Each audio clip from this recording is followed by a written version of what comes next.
You're listening to The Voice of Reason with Mark Reed and Ted Durden, only on LA Talk Radio. Good evening and welcome to another edition to The Voice of Reason. My name is Ted Durden, a Southern Democrat.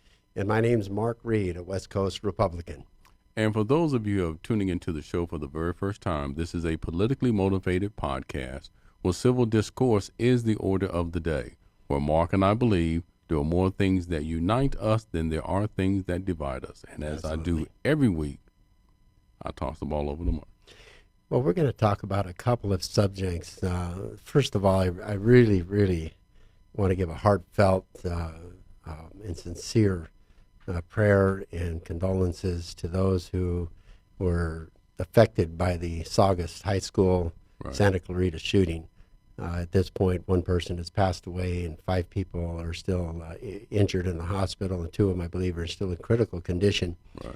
And something I sort of watched right away that came out, because I'm a grandfather of 10 and I'm a parent of 3 adult children. And I understand, even as a Republican, a gun owner, and everything else, this is the most horrific thing that could happen to a family. It is. And I'm watching all the politicians immediately coming out, gun control, gun control, gun control again. We need to pass the assault weapons ban. And the truth of the matter is this was a 16-year-old kid Right. that stole probably his father's gun Right. out of the house. They haven't really released where he got the 45 handgun. He came to school. He didn't target a girlfriend, so it wasn't a love thing. He targeted 5 kids and shot himself in the head. There is no gun law that would have prevented that from happening. Not one. No. So we need to really start analyzing, and I mean seriously analyzing, what is happening as adults, supervising our children, the supervision of children at schools. What are our guidance counselors? Are there psychiatrists there to help kids that are identified as having a problem at school? What is the root cause? I haven't seen any major study yet on all of the mass shootings at schools. And this one's a unique one because this kid didn't come in there with a bunch of high-powered rifles and shoot up anybody and everybody he could find. He literally walked into the quad area, pulled out the handgun, and shot 5 people. He had 6 rounds in the magazine. He shot 5 people and then turned the gun on himself. And the parents of that kid and the parents of all the other 5 children, along with the entire school and the community, have been so uprooted from normality. Yeah, they have been. I mean, my kids, my boys, Jordan and Trey, they attended that school. They both graduated from that school. They both played on the football team. Trey played on the basketball team and football. Yes. And they knew a lot of the kids there. They knew a lot of the teachers there. And this incident it's just so tragic and it's just so random. I mean, like you said, he didn't target anybody. He had the gun in his backpack, pulled it out, and just randomly shot these people and then turned the weapon on himself.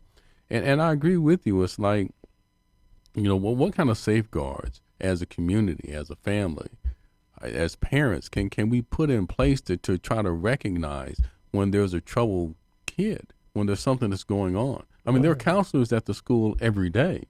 Yeah, but the counselors, there needs to be a better communications between counselors, the teachers, individuals walking the halls, the parents, to be able to identify. Now, this is a huge school. It's over 2,500 students. Right. So it's a large school. So what kind of safeguards? How many therapists or psychiatrists do they have there that are hired to be guidance counselors?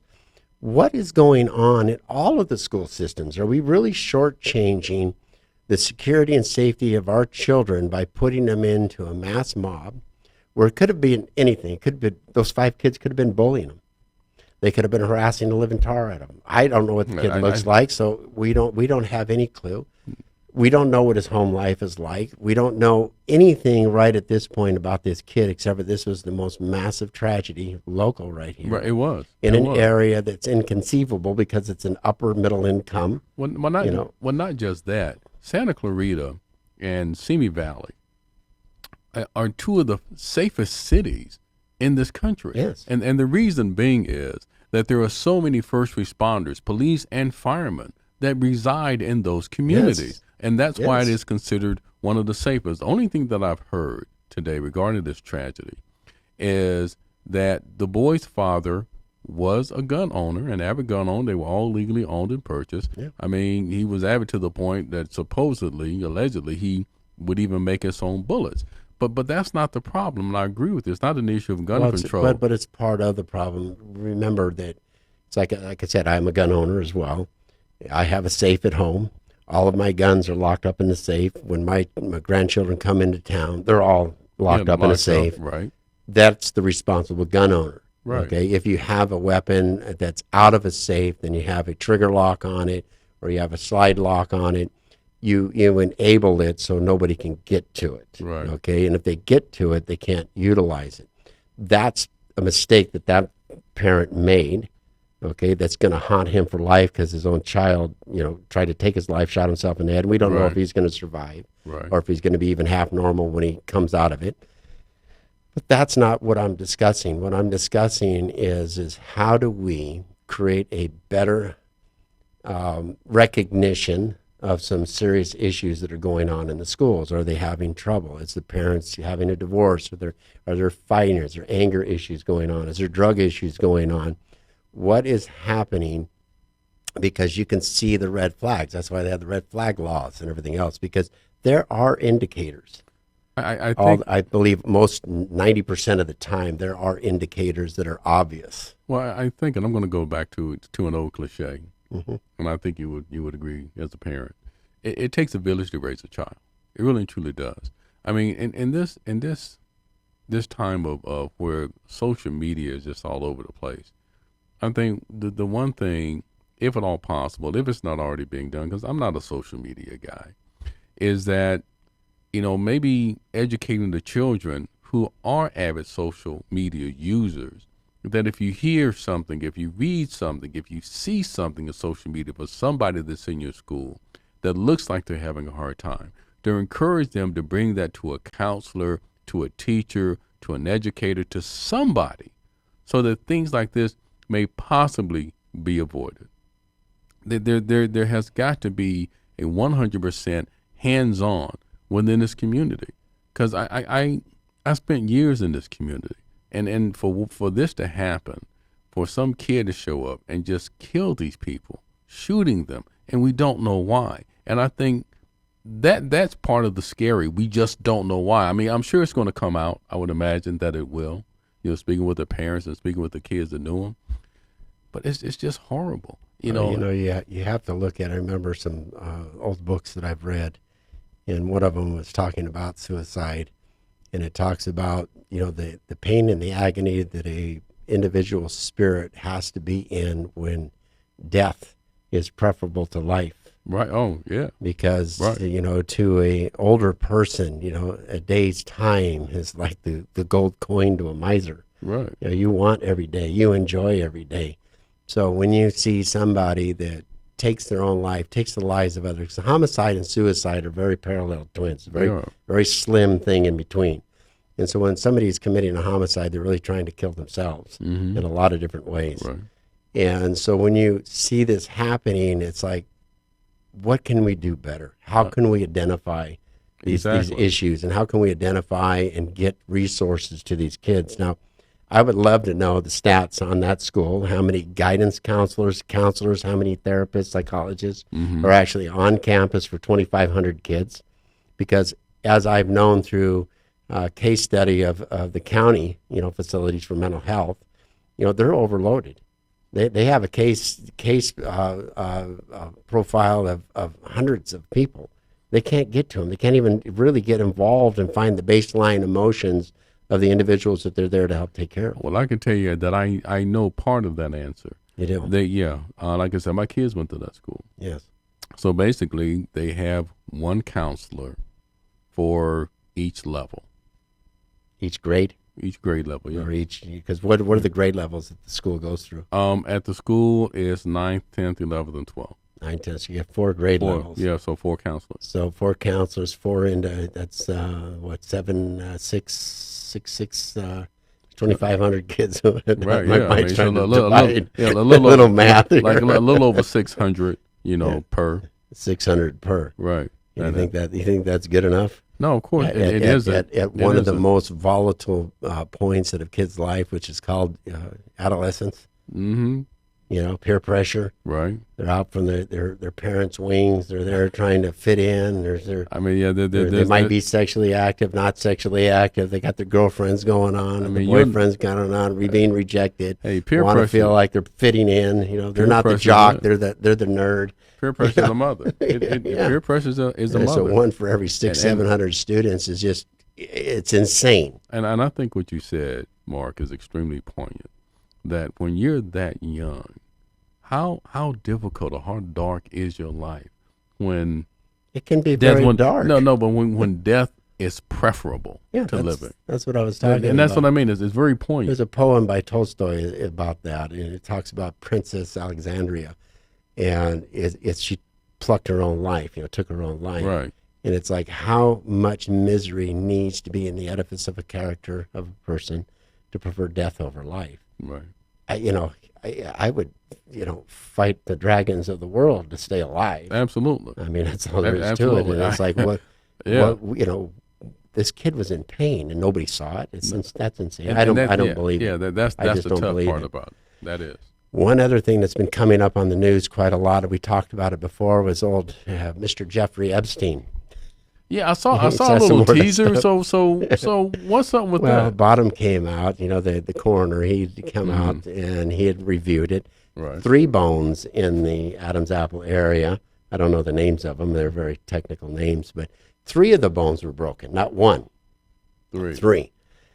Supposedly, the second bunk, the second bed on that bunk bed in Epstein's room, okay, was covered with toilet paper and towels and stuff for his daily use. So he couldn't have got up there, they said, and nothing was disturbed. All right. The cellmate that was in there has murdered other people. That's what he's in prison for, is murder, and that's the one that attacked him 2 weeks prior to that. Okay, so there's so many things. I'm over 50% convinced that he didn't No, he didn't commit commit suicide. I don't believe he did. I don't believe everybody he did. wants to dive into the conspiracy theories. I don't think it's a conspiracy theory. I think that realistically, and I've brought this up, that it appears to be a massive desire to cover up everything he knew. Right. Every tape that he ever produced on his little perverted island that he had going on, and to cover up and save every billionaire out there that utilized his services. I agree. So it's very interesting, the news stories that are finally coming up. And on that, when we come back from our break, we have 2 very special guests. Well, I want to say something before we go to break, All right. and I think you can appreciate that. Yes, sir. Hillary, please don't run. Just please don't run. And I don't know who's pressuring you. If you're listening, somebody gets this to you, please, for the sake of God, just don't run. Okay. See, I'm the opposite. Hillary, run. I want you to run, Hillary. I really want you to run. John Kerry, you jump in too. I want them all to jump in, because the more of you jump in, the more of these guys are going to switch over to independent, if not Republican, my because God. this guy, he doesn't even know it. And I've said this to some of my close friends. Stop cussing at me, Mark. Stop cussing at me. You are a closet case Republican, and you just don't know it. And but Ted, realize this. Your granddaddy was a Democrat, right? Yes, absolutely. Okay, and if you voted for a Republican today, he'd roll over in his grave 2-3 times. 2 or 3 times. But let me ask you this question. Mm-hmm. Do you think he's laying quietly in his grave with the Democrat leadership that's there now? Not that. I think he's rolling over. I think that coffin is pretty well scratched up and ripped apart I'm inside. He's sure. pissed off. I'm sure. Because it isn't the grand old Democrat Party that it used to be. No, it isn't. It's know that? It's become just. I'm sorry, and I got to say it. It's become a mecca for socialism, which I just don't support. Well, it's a progressive mentality, and it's a socialist. But it's the same. It's the same socialist thing. democracy they're calling it, and it's insane. Yeah, but by the time we get done with the year of shows, you're going to be registered as a Republican. Look, we're going to have to switch one of us out. Look, you want to say progressive? I say socialism. You're talking about a difference without a distinction. That's what I'm saying. Yeah, same thing. Same thing. But the more and more people that understand, what's happening to their Democrat Party, the way they revolt, no different than the Republican parties had to make changes, is because 28% of the registered Republicans in the state of California went to decline the state. The Republican Party is a minority party. Right. The Democrats are going to have to start realizing the same thing, that the grand old Democrat Party that used to be your dad's Democrat Party, my wife's, parents' Democrat Party, a lot of people that I know is Democrat. It's not that Democrat Party anymore. No, it isn't. It really isn't. So with our two guests that are coming on, they're both school board members, Sandy and Victoria. They are going to talk about this new curriculum that's hitting the schools now, and I call it the sex, health, HIV prevention, and gender assignment curriculum. It is being supported by, written by, pushed by the Planned Parenthood, the ACLU, and the LGBT community. I'm not, this is not a faith-based issue. This gets into parental rights, community rights, gets into the health, the mental health, and emotional health of our children. Right. And I will always, just like you, it's unabashed. I'm a person of faith, so it does touch on the spiritual health of our children as well. But for those of you who are watching the show, I don't care if you're an atheist. I don't care if you're same-sex married. I don't care if you have different beliefs. Our children's welfare, both emotionally, spiritually, and mentally, are really being jeopardized by this new curriculum. So we're going to go to break now. Ted has an ad that he's going to read, and then we're going to have a recorded ad, and our two guests will be on the show when we return. Hi, my name is Ted Durden. I wanted to take a moment to tell you about churchandlaw.com. I've been affiliated with churchandlaw.com for over 20 years, and you can trust me when I tell you that there is no better law firm in Southern California to deal with when it comes to workers' compensation and employment-related injuries. The reason why I'm so confident about churchandlaw.com is because when I'm not doing the voice of reason and working for churchandlaw.com at 818-230-3110. churchandlaw.com. Please call 818-230-3110 and tell churchandlaw.com you were referred by Ted Durden.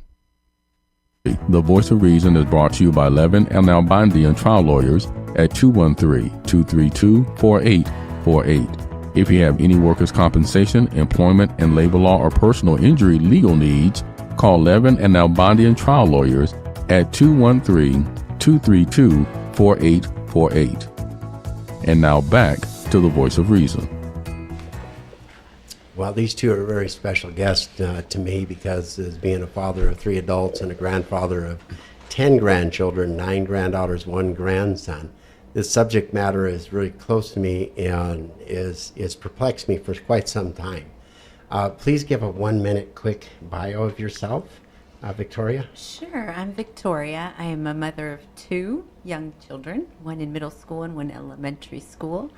Currently, I am watching them being a homemaker for a moment. Background is physical therapy, so yeah.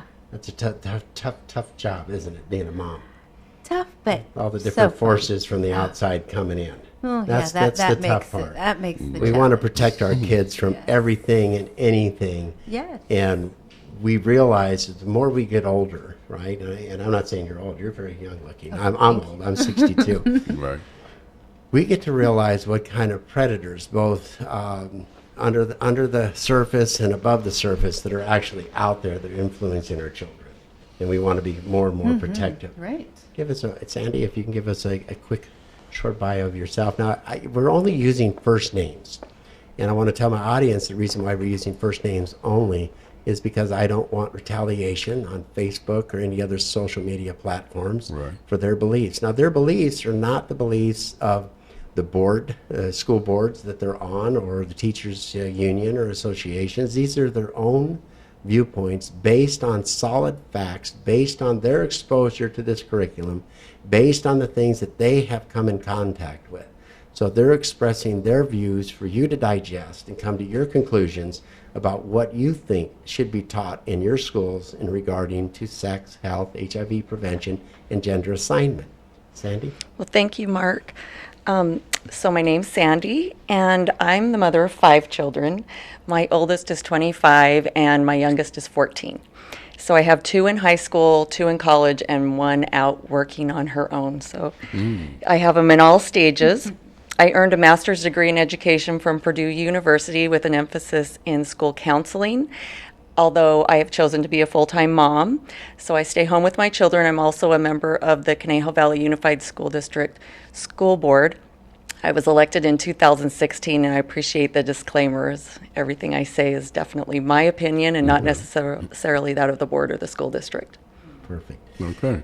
Now, the curriculum, we kind of went over this in the beginning. The curriculum, they have a curriculum with specific targeted goals that they want to reach from kindergarten to 6th grade, which is not mandatory. It is a very opt-out program that they have, but because of the lack of informed consents out there and hidden agendas, a lot of these classes are going on without even the purview of the parents at this point. Tell us a little bit about the K through 6 gender identification, the right to, these kids have the right to, I say submit, or tell us about it, please. So, like you said, the K through 6 sex education is not mandated by the new law. The new law is AB 329, the California Healthy Youth Act. Right. It has a lot of new elements to it, including the gender identity. There's a lot about sexual orientation and the different types of sex that are involved with that and the different kinds of contraception. Well, do they go over all the different kind of sexual acts at 12 in to the older 6? grades? In the older grades, yes. Not the younger grades. Yeah, so Okay. in the younger grade, what I've found to be the case, so the Human Rights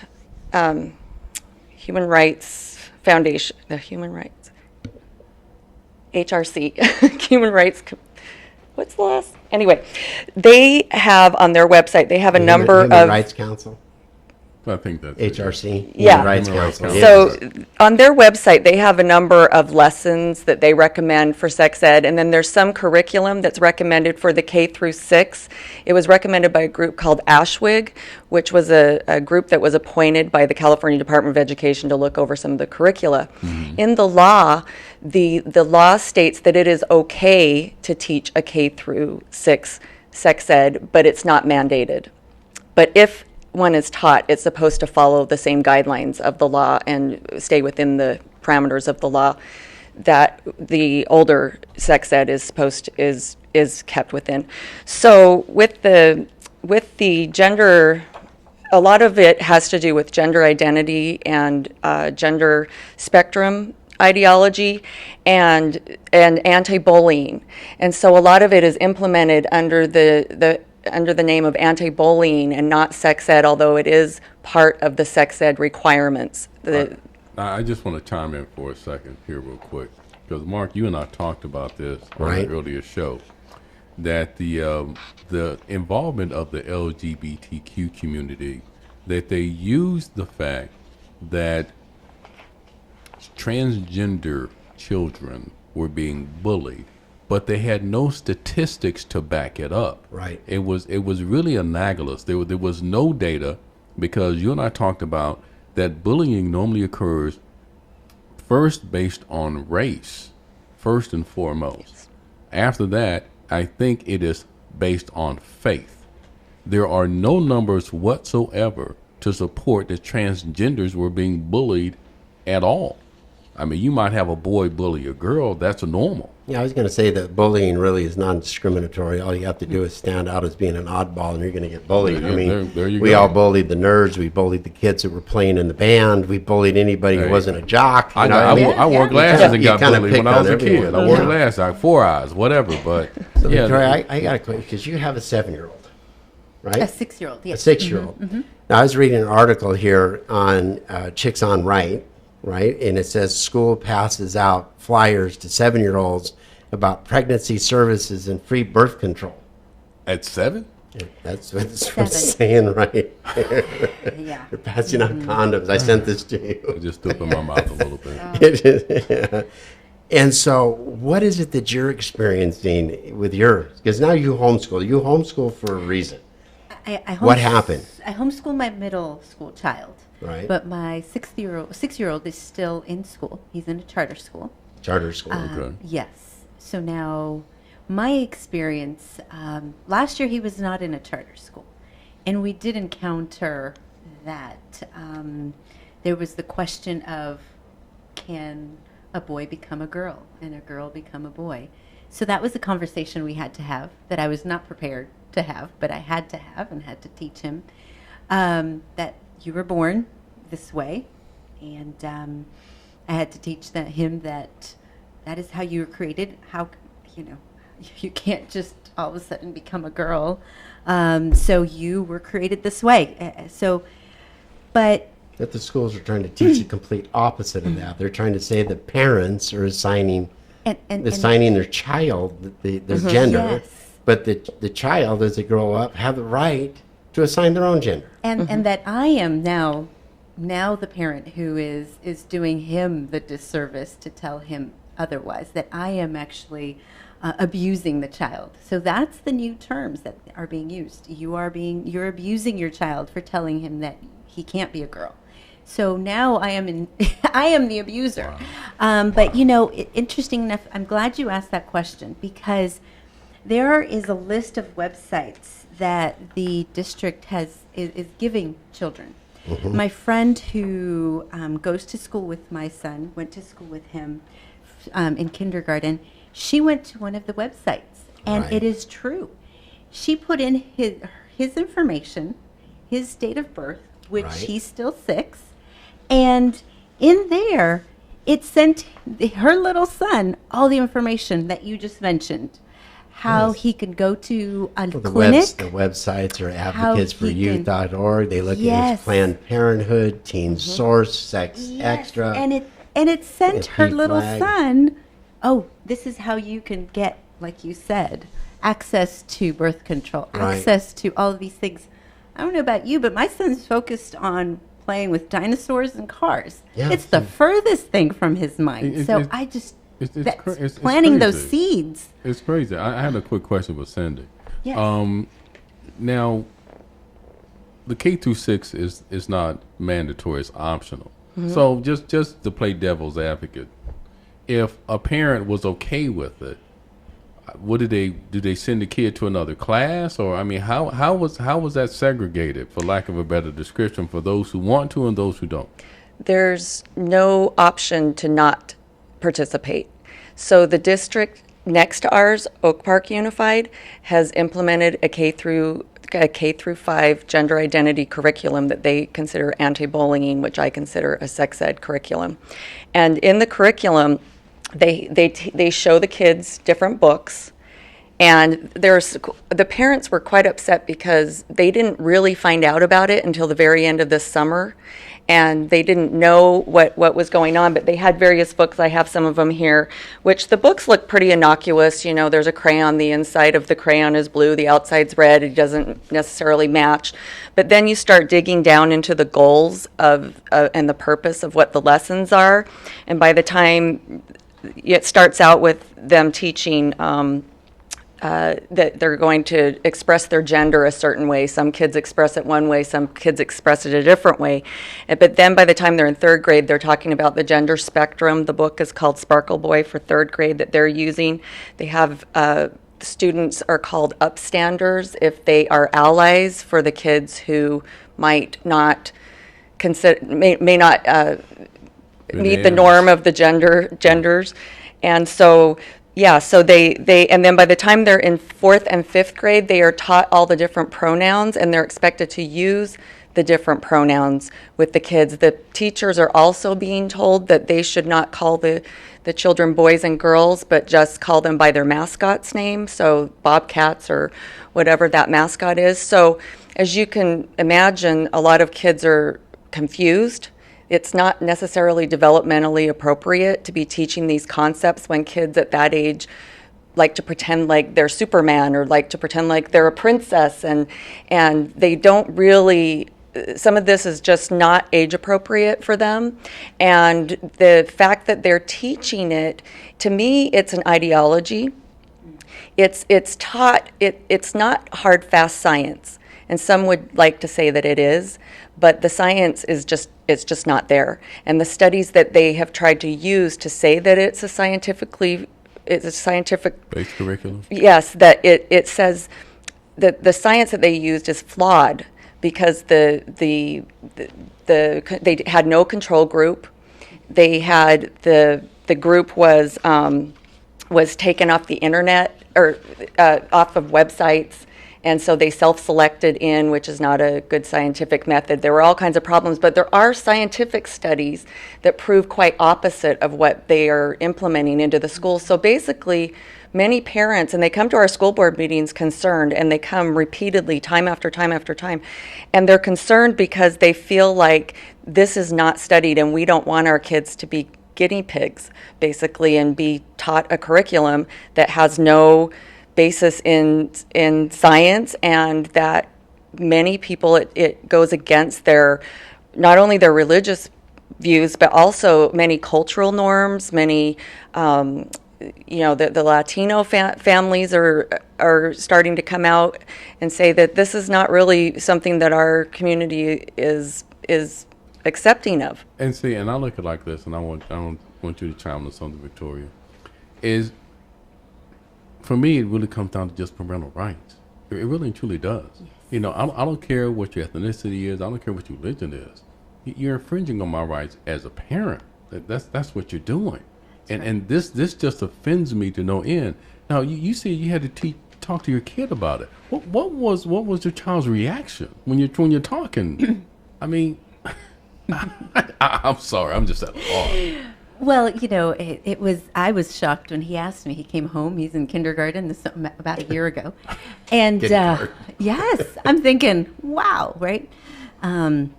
So like I said, I wasn't ready for it.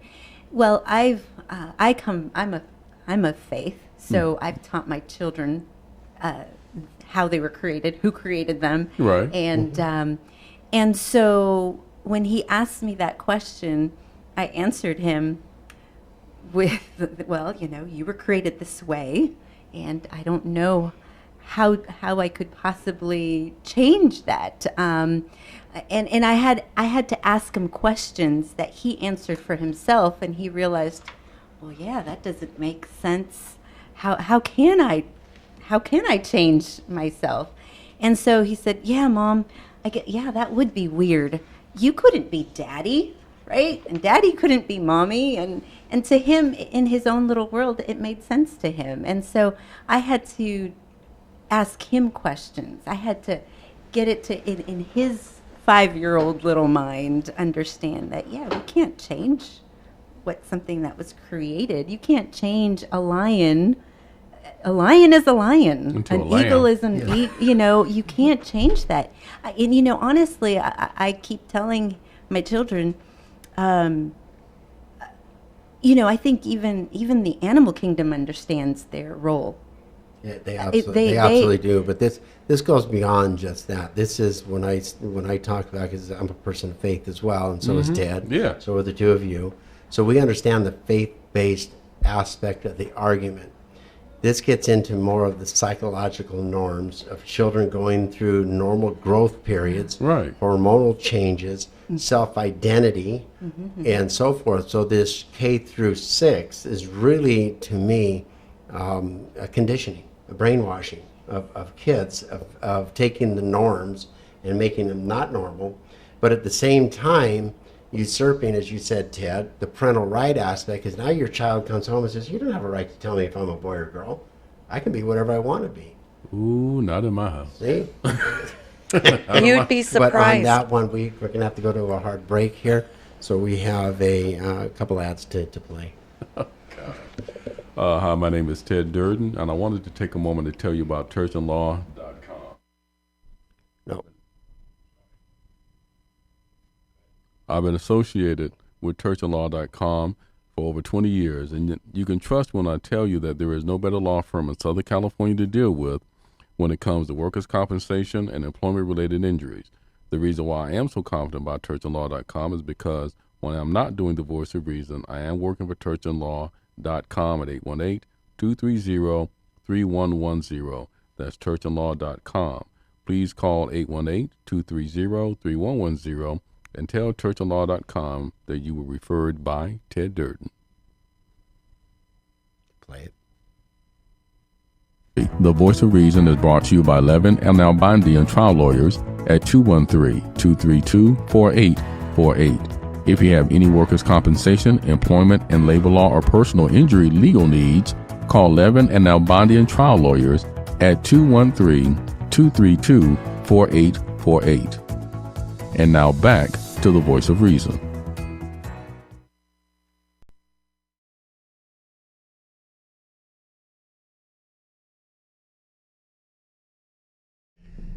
Hi, I want to welcome Rusty Levin and Harry Nalbandian, both trial lawyers for workman comp cases. If you're injured on the job, don't hesitate. Contact an attorney. I did when I was wounded or injured on my job, and I thought I would trust my employer, and it didn't work out quite well. So I found Rusty Levin, handled my case like a professional, worked out way better than any other lawyer that I talked to would have worked out. So Rusty, tell us a little bit about your company of Levin and Nalbandian Trial Lawyers. So at our firm at Levin Nalbandian Trial Lawyers, we handle all matters of workers' compensation, personal injury, and employment disputes, wrongful termination matters, and things like that. We were able to help Mr. Reed out with his workers' compensation case. Unfortunately, workers' compensation injury can be very stressful, intense situation. And at Levin Nalbandian, we try to get you the most benefit we can under the law, while also easing the stress and anxiety that comes along with that situation, and getting you back on your feet. My partner, Mr. Nalbandian, he handles the personal injury sides, and I'll let him take it from there. And just like all injured employees out there, anybody else who gets injured as a result of somebody else's negligence has rights, and the rights that they need to protect immediately. And they should do that by calling Levin and Nalbandian Trial Lawyers and letting us help ease that tension off of you and get you the result you deserve, while also making sure that you get better in the progress. So we're here for you, folks. Levin and Nalbandian Trial Lawyers is the best company for you to get a hold of when you're injured or have a personal injury. So give them a call at 213-232-4848, 213-232-4848. Thank and you. let them handle the stress for you while you recover at home. Thank you again. Bye-bye.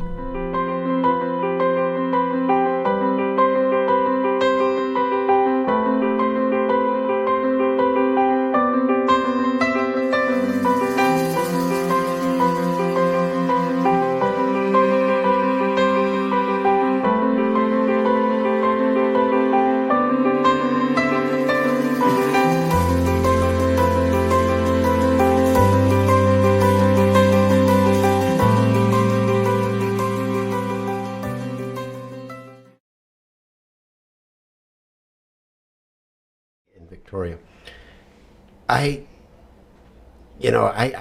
This subject matter is so devastating to me as a parent, and I'm sat here and I went to a website that is referred to by the school systems. It's called sexedschool.california. Mm-hmm. And I'm looking at episode 1. It's about consent. They teach that in the younger years, the individual right to consent. Then it goes right into genitals, and this is all younger grade stuff. I'm not going to read all this stuff, but then it goes into puberty, sex ed, and then it goes into the next one of gender. You get to choose whatever gender you happen to want to be or feel that way.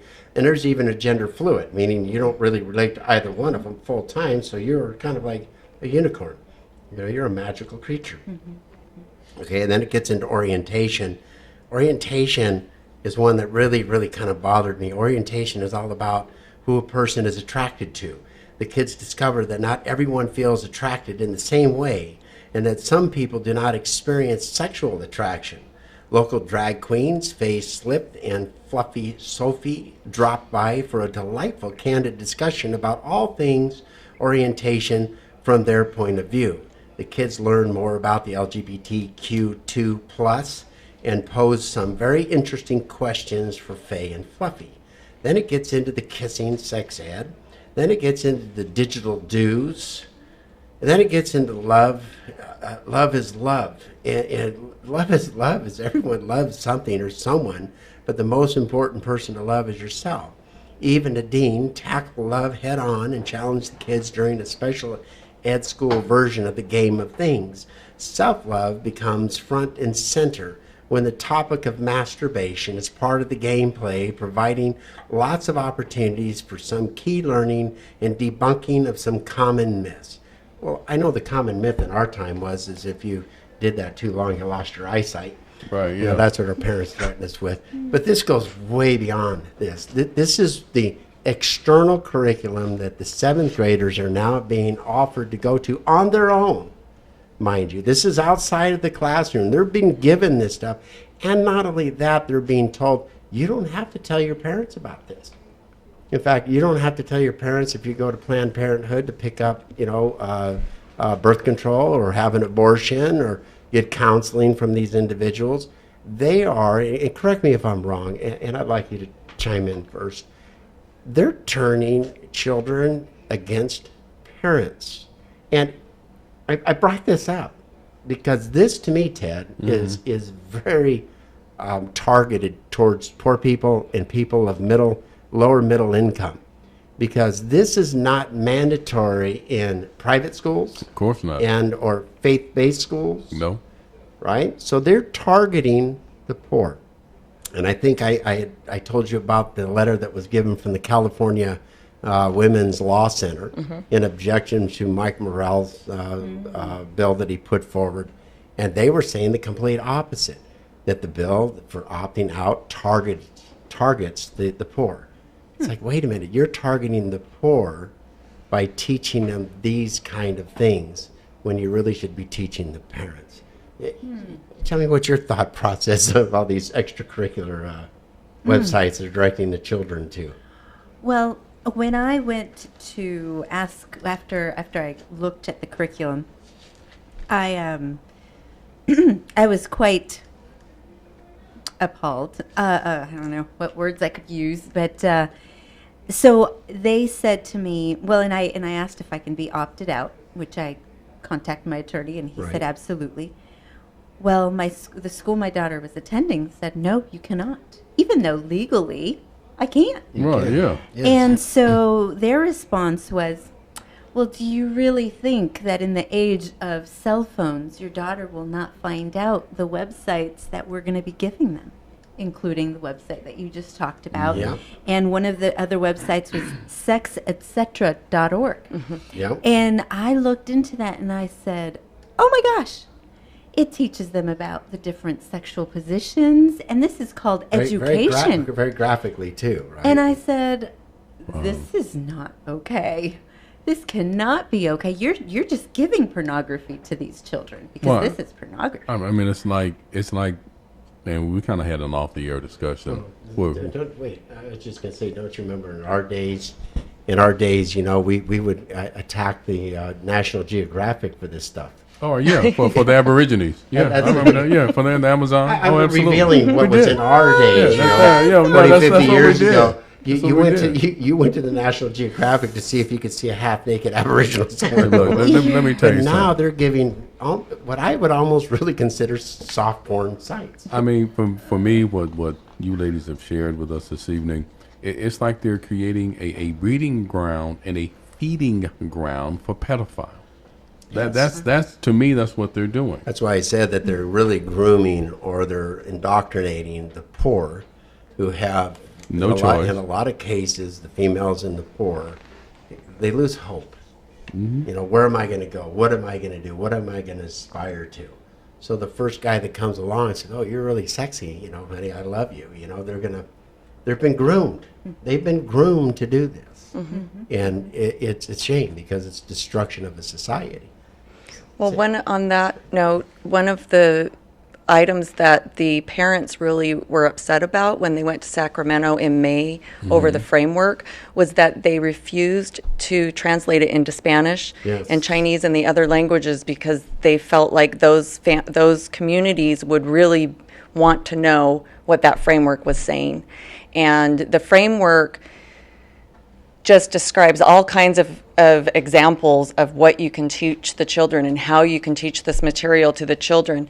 And it's almost, I'm not even sure you can say some of it on the radio, because they start You can't on this one because Okay. it's internet. well, they start telling the children different sexual contact. They'll say mouth to penis, vagina to mouth, mouth to vagina. This is for 7th grade. What? Anus to penis.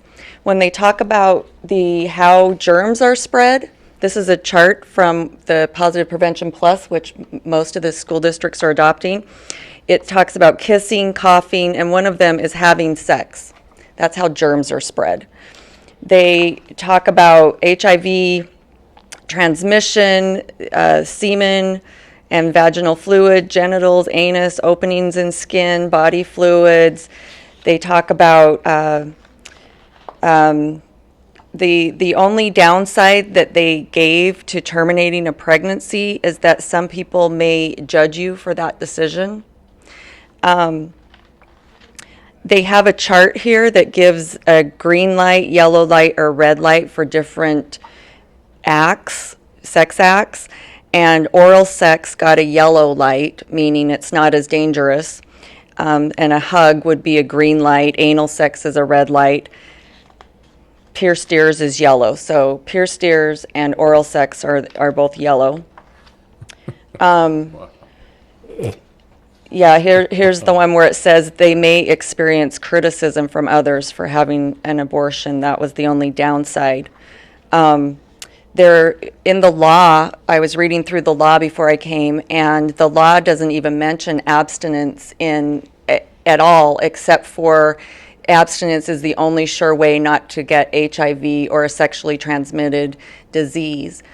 But the parents, they have a survey that they justify all of this comprehensive sex education with. And the parents overwhelmingly wanted abstinence taught. But they also, the way that the survey was worded, and this was done in 2007, they used this to lobby the legislature and everything, the ACLU and others. They said that the abstinence would be taught alongside the preventing sexually transmitted diseases and such, but they also said that the prevention of sexually transmitted diseases were to be taught to the students who were sexually active, which is a different kind of sex ed.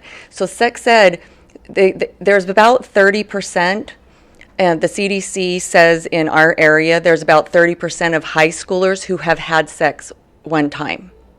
And the number goes down if of those who took the survey in high school, it was only in high school, who were sexually active, and that number was closer, it was between 20 and 25%. I can't remember right off the top of my head. So the number goes down for those who are sexually active. So they're teaching a sex ed to the kids that's really meant for students who are actually sexually active and who do that on a regular basis. And they're trying to make sure that they prevent pregnancy and disease for those who are sexually active.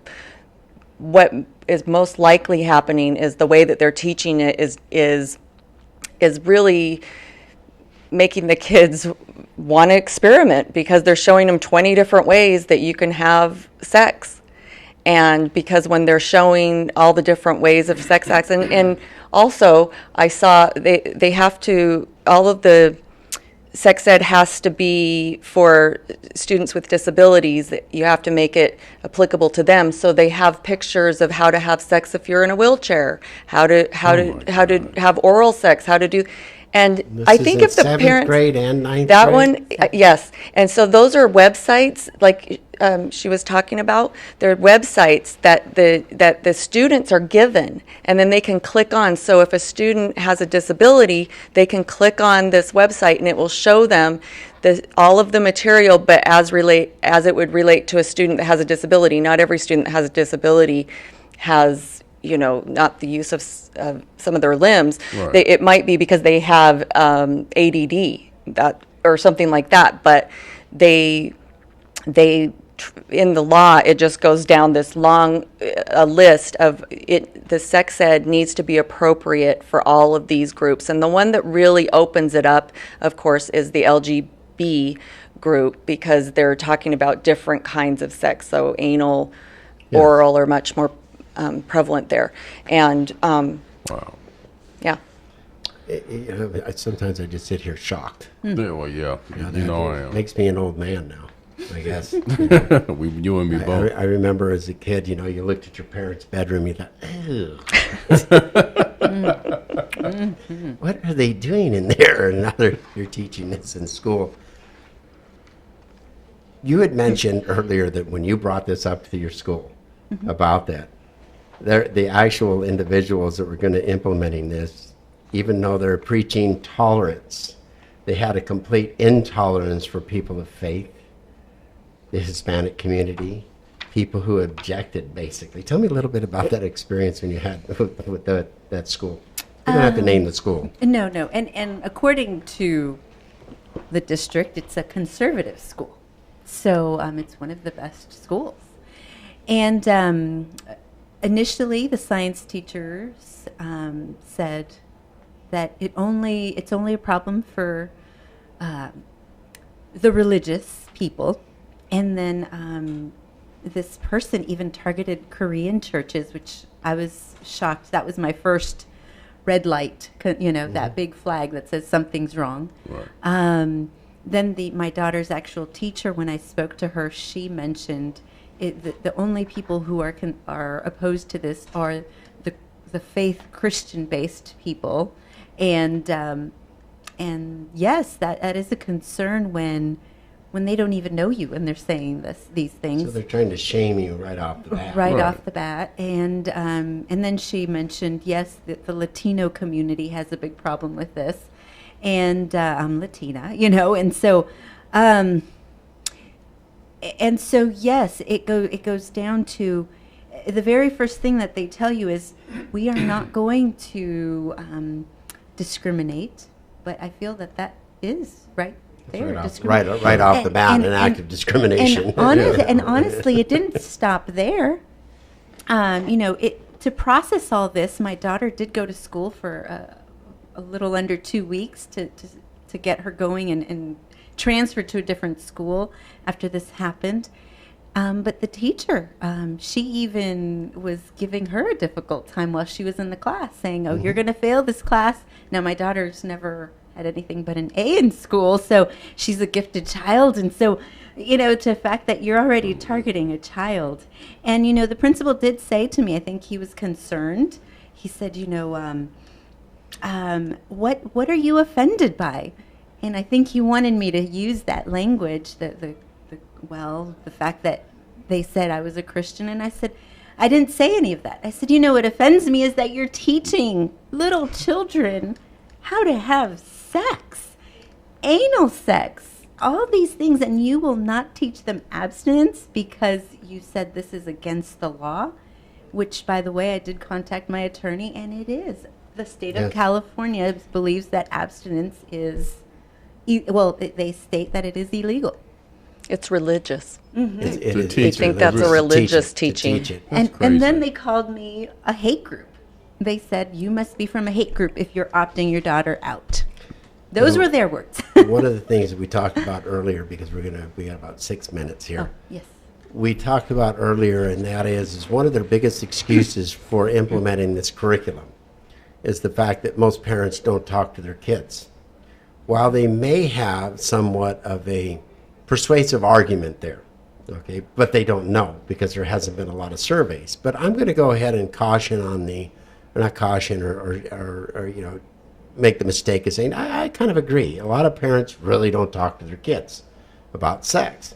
I mean, how do you, start off talking about sex to your daughter? How do you start talking about sex to your boys, And so realistically, I think that the real approach should be done, and you correct me if you think I'm wrong, the real approach is really creating a whole voucher system of teaching parents how to communicate to their kids about sex. Okay. A parent can digest all this information. Absolutely. A parent can go through all of this and talk about it. We're not offended. We might have tried half of it. Who the heck knows, right?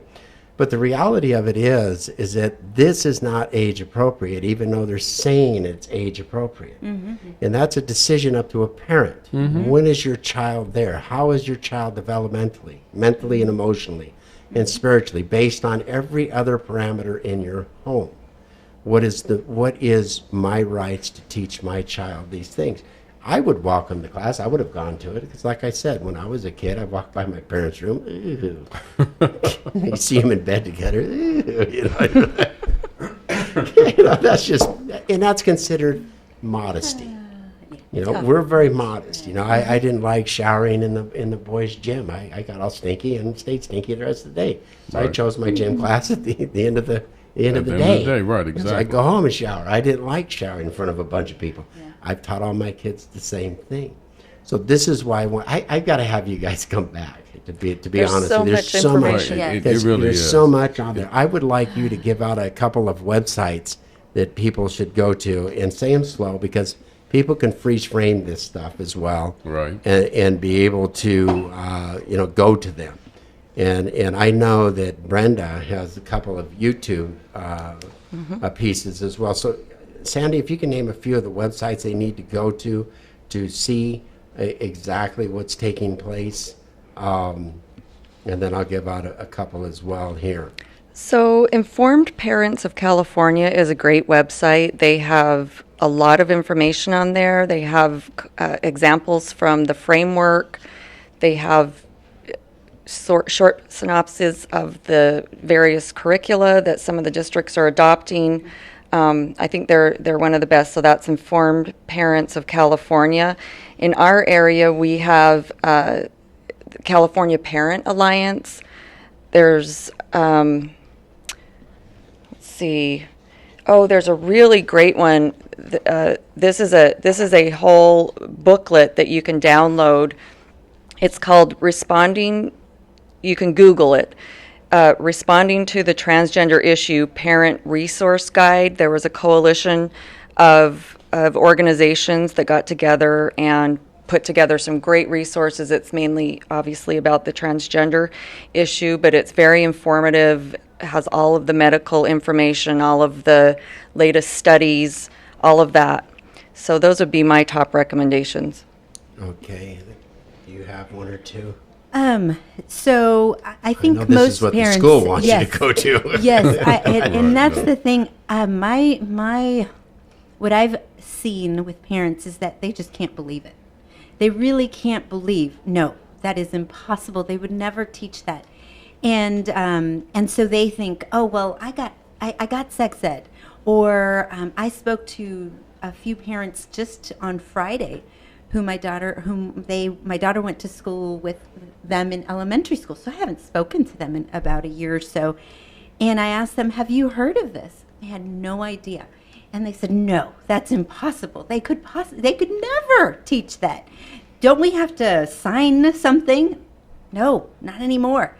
They just teach it to them, and they're not even telling you about it. So that they know, and this is directly from the district's website, LAUSD. Every parent has access to their parent portal. And this website is there. Mm-hmm. They might not see it, but it's amaze.org, and that's what your children are going to be exposed to, and amazejunior.org, which is for kindergartners. Even preschoolers have access to this. Spell that out, the website. So it's AM as in Mary, AZ as in zebra, E.org. So if they go there, they will see what their children are being taught. And then there's the amazejuniorjr.org. So if they go there, they can see for themselves what their children are going to be taught. So I would I'm on the other side. I'm not giving them something that they can, but something that so they see that their children. That's really important. The couple that I wanted to bring out is Brenda. Brenda Lebsack, Lebsack. Go ahead and YouTube her. She has a tremendous amount of YouTubes that she's put together on the different curriculums, what's being taught, what's going on, and really need to inform yourselves, right? Because we're going off of information we kind of acquired when we went to school. Right. and it's completely different. There's a whole different agenda. As I, have sat there and discovered that this has been going on for at least 10 years of rolling this out, of basically conditioning school administrators, school boards, pushing it down to the teachers that they've identified that will be accepting of this, and now they're pushing it onto all of the educators. And there's a lot of educators that need the job. They're great people. They love children. They want to give an education to the children.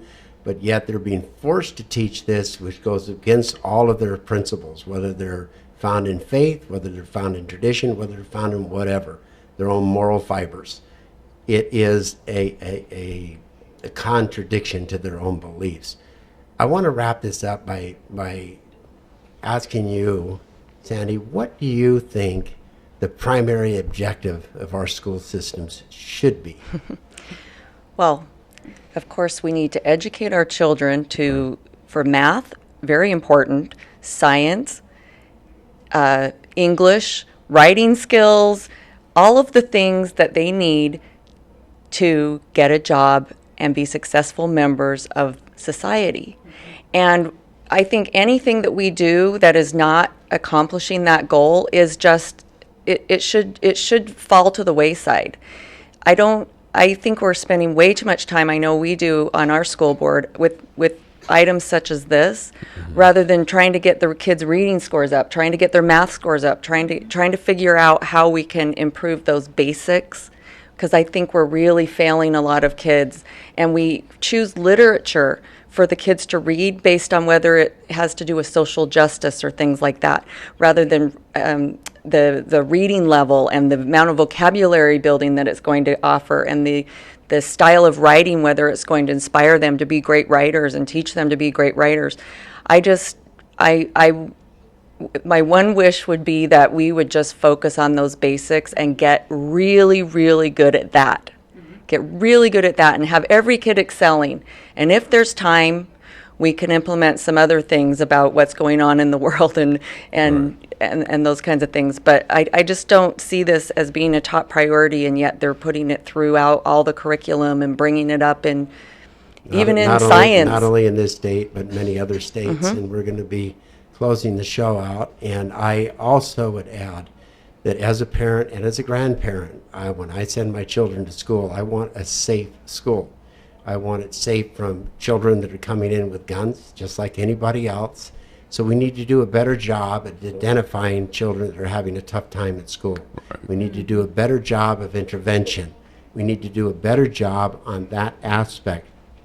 This curriculum, to me, is creating more emotional and spiritual turmoil in children that they're not ready for.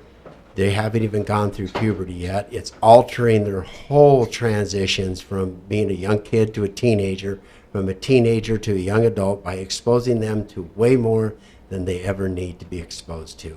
On that note, I want to thank everybody for allowing us to come in to your homes, to your computers, your cell phones, and your cars. I want to thank Sandy and Victoria for coming in, and we're going to have you back, because we did one other episode on the hypersexualization of children. And this is just so much information. Right. And is there one site they can go to that has a complete orientation of all of this? Not really. Not really. You have So to Brenda's- go and dig around and find it. Brenda's the one. Yeah, especially Brenda's is great. I highly recommend Brenda Lebsack. I also did a presentation, Sandy, should I say my name? No, that's all right. Yeah, you have to Google my name. Just talking about the laws, talking about what's going on. You can send me a private message and I'll get you the information if you need to. Ted, bring the show on home. We're over time now. Right. Okay. Again, I want to extend my appreciation for Victoria and Sandy coming onto the show, and I'm just going to make this one comment, then I'm going to close it out. This program that the school system is trying to implement, I consider an abomination. I look at it as the moral bankruptcy of our youth. That's the way I look at it. And on that note, remember, ignorance prevails when rational minds sit back and do nothing. Be sure to tune in next week when I have a special guest for you. Good night. You're listening to The Voice of Reason with Mark Reed and Ted Durden, only on LA Talk Radio.